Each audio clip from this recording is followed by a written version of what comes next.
They sent an army for one human, only to find out she brought a planet's wrath. The Zephyrian fleet emerged from hyperspace with the arrogance typical of their species.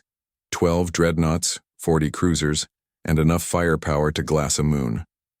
Admiral Kexthon stood on the bridge of his flagship, his 4 eyes gleaming with satisfaction as he gazed upon the primitive blue world spinning lazily before them. One human, he chittered to his subordinates, mandibles clicking with amusement.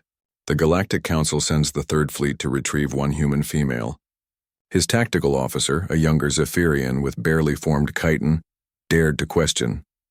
"Sir, the intelligence report suggests she may be significant to their species."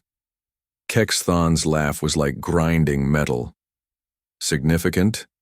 She's a xenobiologist who stumbled upon our research station on Kepler 442b.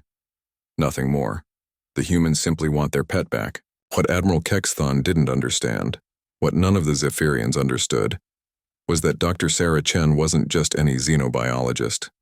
She was the woman who had spent 3 years living among the Verdani, a peaceful species the Zephyrians had been secretly experimenting on. She had witnessed their slow extinction, had held dying Verdani children in her arms, had recorded every atrocity in meticulous detail. More importantly, she had transmitted everything to Earth before the Zephyrians captured her. The fleet began its descent toward Earth's atmosphere, expecting the usual human response. Diplomatic protests, perhaps a few defense satellites firing token shots before surrendering. The Zephyrians had conquered 17 systems. Humans were just another species to subjugate.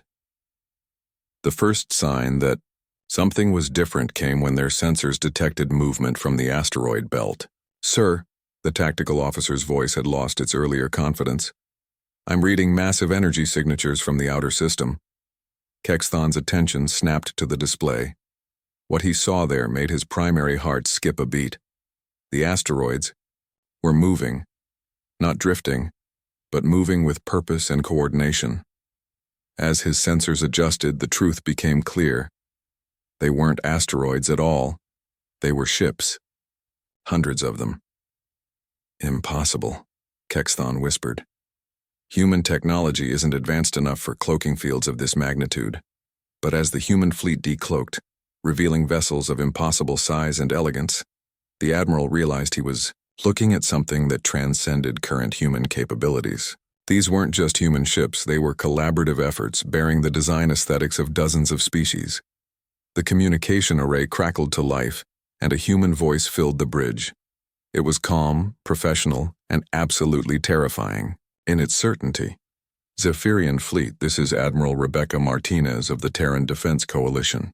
You are hereby ordered to release Dr. Sarah Chen and submit to arrest for crimes against sentient life. You have 30 seconds to respond." Kexthon's mandibles clicked frantically. "Terran Defense Coalition? Our intelligence reported no such organization." His communications officer was already running scans. "Sir, I'm detecting over 40 different species technologies in their fleet. These ships, they're not just human constructions, they're collaborative builds." The truth hit Kexthon like a plasma bolt to the thorax. Dr. Sarah Chen hadn't just documented the Zephyrian experiments, she had shared them.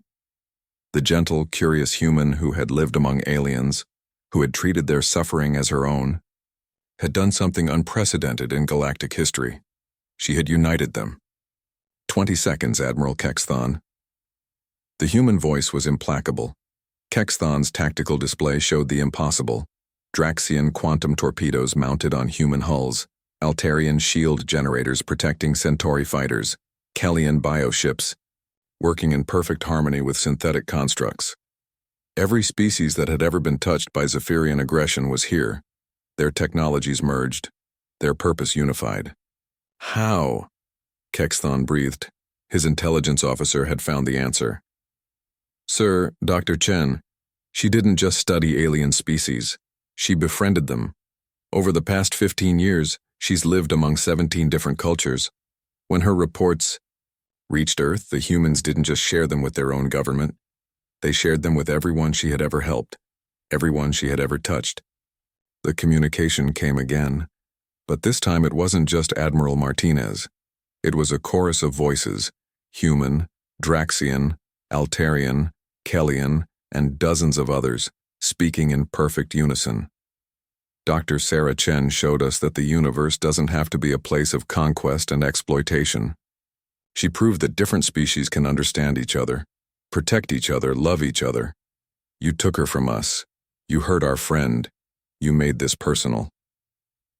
Kexthon's fleet, so massive and imposing moments before, now seemed pathetically small against the assembled armada. But it wasn't just the ships that made him feel insignificant. It was the realization of what he was facing. The humans hadn't just built an alliance.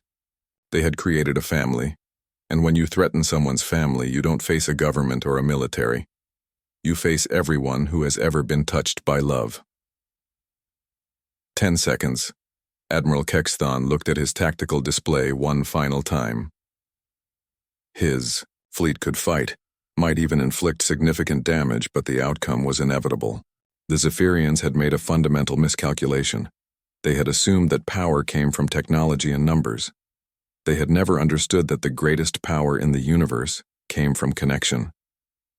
"Stand down," Kexthon ordered quietly. "Release the human. Prepare for surrender."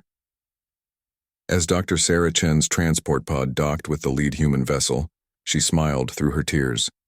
Through the viewport, she could see ships from every world she had ever called home, every species she had ever befriended, all united in the most beautiful sight the galaxy had ever witnessed. The Zephyrians had sent an army for one human. She had brought the love of 100 worlds, and that, as humanity had always known, was a force no army could ever defeat.